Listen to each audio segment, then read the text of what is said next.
The beaches of Svalbard provide safe places to haul out for one of the Arctic's special residents: walruses.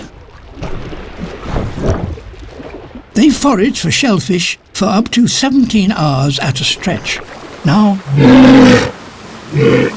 it's time for a rest.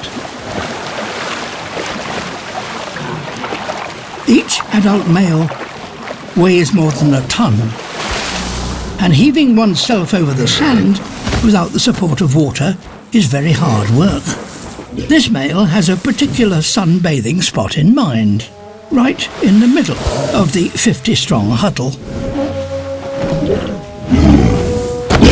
Helps in parting the crowd.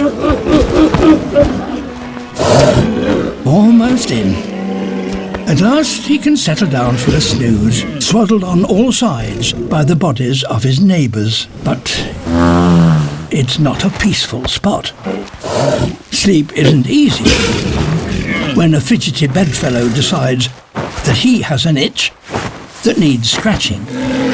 This is the time to molt, to get rid of one's old fur with all its parasites and expose the healthy new coat beneath.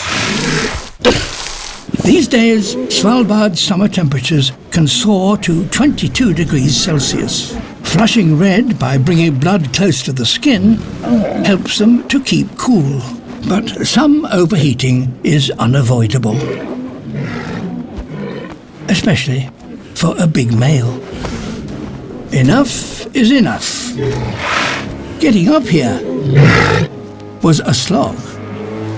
But this male has found a better way of getting down. Let gravity do the work.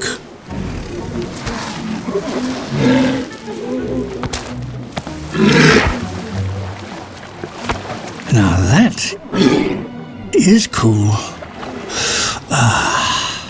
Everyone is doing it. It saves both time and energy, but walruses will need all the tricks they can find. The Arctic is warming, and these cold-loving animals are facing a precarious future.